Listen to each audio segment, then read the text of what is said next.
Today, thanks to Ayya Santussica's encouragement, I'm going to talk about Nibbana. And I'm going to share my notes with you because I'm going to read and talk about a few different, quite a few actually, passages from the Nikayas, and I want you to be able to see them. So,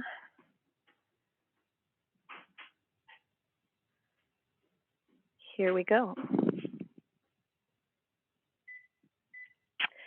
So I think first we can look at a couple of the a couple of quotes from the Nikayas to just kind of like solidify our agreed or shared sense of what Nibbana is and how the Buddha talked about it. So I'm just going to read this. This first one, I think you can see it on the screen. It's from the Samyutta Nikaya, 43, 1 to 44. And these quotes I pulled out of The Island by Ajahn Pasanno and Ajahn Amaro. And you can download that book from the Abhayagiri website if you haven't seen it before, but it's entirely focused on Nibbana, the point of the book. And they've collected a number of really excellent quotes from the suttas to discuss this topic. And from those, I like the translations that they picked for the most part, so I just pulled them from there to put into my notes. And this first one is the many ways the Buddha described, or the synonyms that he had for Nibbana, to give us a sense of what it is or what it is not. And it says, cessation of greed, of hatred, and of delusion is the unformed, the unconditioned, the end, the taintless, the truth, the other shore, the subtle, the very hard to see, the unweakening, the everlasting, the undisintegrating, the invisible, the undiversified peace, the deathless, the supreme goal, the blessed, safety, exhaustion of craving, the wonderful, the marvelous, non-distress, the naturally non-distressed, Nibbana, non-affliction, fading of lust, purity, freedom, independence of reliance, the island, the shelter, the harbor, the refuge, the beyond.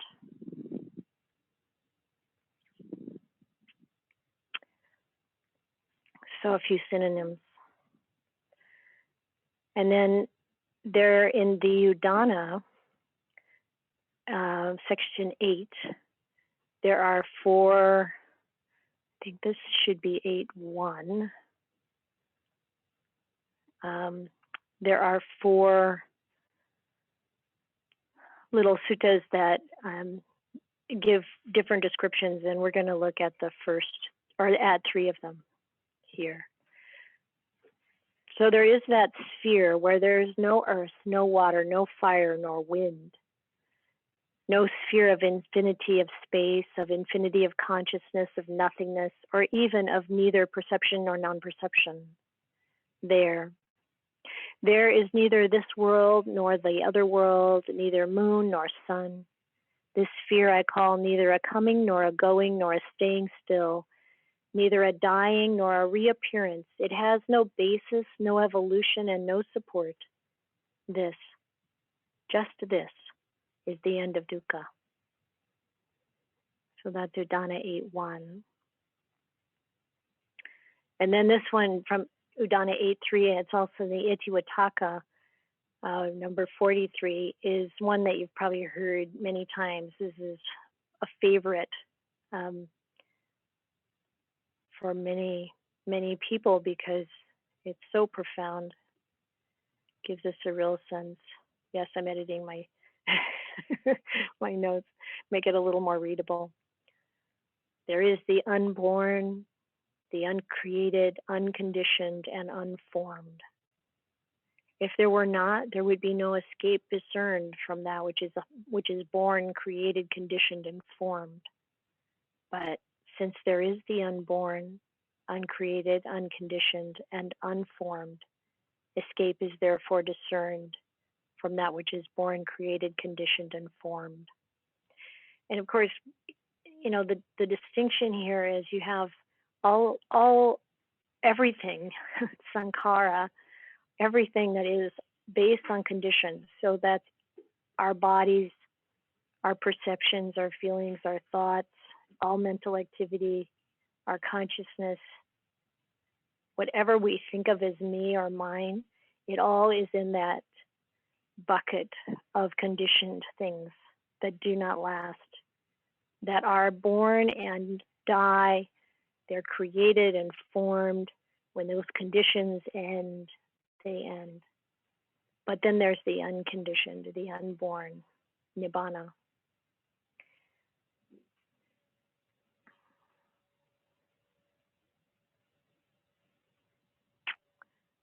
And then this last one that I picked for thinking about what Nibbana is or is not is also from the Udana. It's the fourth in that series. One who is dependent on wavering. One who is independent has no wavering. Okay, one who is dependent has wavering, and one who is independent has no wavering. There being no wavering, there is calm. There being calm, there's no desire or inclination. There being no desire or inclination, there's no coming or going. There being no coming or going, there's no passing away or arising.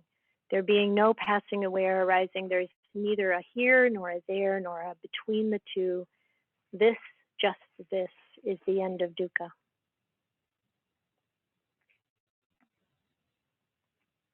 Okay, so let's go on. So now I want to turn to, like, what is it that we can do to put in the causes and conditions to realize Nibbana? And we have this lovely sutta where the Venerable Ananda goes to see Venerable Sariputta. Got to rearrange. I keep wanting to see you, and I don't want to look at the note, but I better start. So the Venerable Ananda went to visit the Venerable Sariputta, and on coming to him, greeted him courteously. As he sat down at one side, the Venerable Ananda asked the Venerable Sariputta, what is the reason, what is the cause, why certain beings in this world are not fully set free in this very life? So what is the reason why some of us don't realize Nibbana here and now? And Venerable Sariputta says, in this matter, friend Ananda, beings do not understand as it really is. This perception is conducive to decline, or to making things worse, you might translate. They do not understand as it really is. This perception is conducive to stability, keeping things the same, keeping things stable. They do not understand this perception is conducive to distinction. So what's distinction? It's often talked about as, some attainment like psychic powers or superhuman powers, or some like making progress on the path that you can really identify, stream entry, or once returning, something like that, some distinction. Or they do not really understand this perception is conducive to, I'm not so sure I like penetration, but it's breaking through to realize Nibbana, the realization of Nibbana. This is the reason, this is the cause why some beings in this world are not fully set free in this very life. So I think it's valuable to look at what are the perceptions that we each have that are conducive to things getting worse, staying the same, or not progressing in development to, again, it sounds so goal-oriented, and in a way it is, but how does it work that we don't wake up? how has our perception got us held in a way such that we don't wake up? And I think it's really good to reflect on this. And one way to begin reflecting on it, I think we have a clue in something that Andy shared with Ayya Chitananda and me last night. It's something I think is quite helpful. So what she told us was that in one of her classes, where she's studying at the university and in a program that includes right now at least a lot of considering climate change, and she said that the professor talked about 5 habits that particularly the middle class has that really contributes to climate change. And now if we change these 5 habits, we can really make a difference. And so she shared with us what those 5 habits are, and here they come on the screen. Individual habits focused on the middle class that impact climate change. Number 1, plane travel. Number 2, car usage. Number 3, meat consumption. Number 4, the living space per capita. So we have these big houses for 2 people or whatever. 5, energy used by our home appliances. And so the point is that these are things we actually can make decisions about, and they make a big difference. So Andy had an idea related to this relative to her own practice.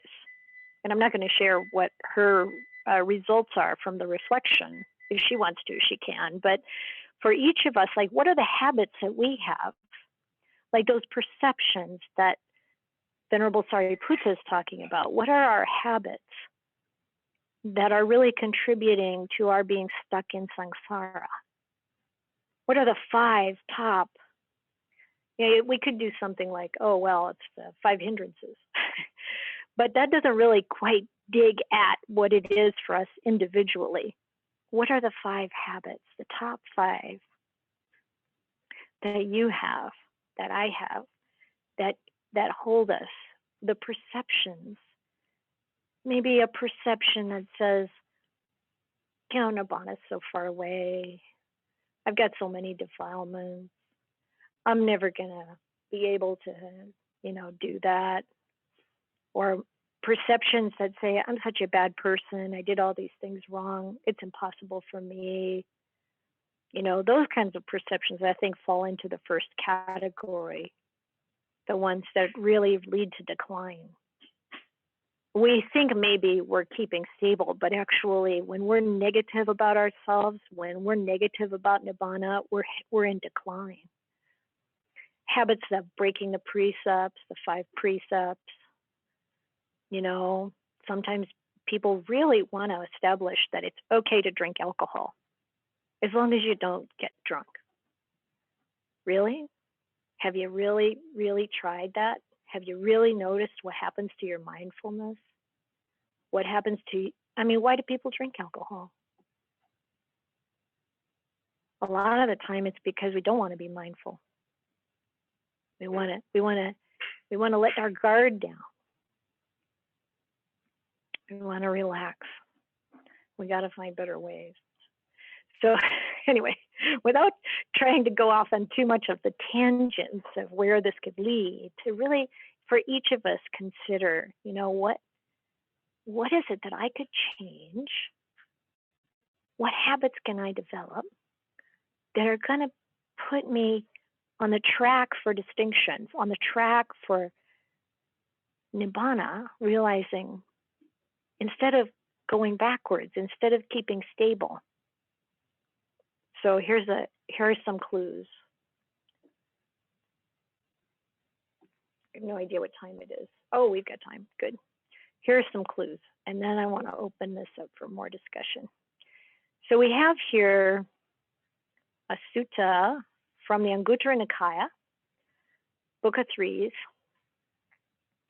number 55, where the Brahmin Janusoni, who shows up a lot, he's very prominent Brahmin at the time of the Buddha, and he comes to talk to the Buddha.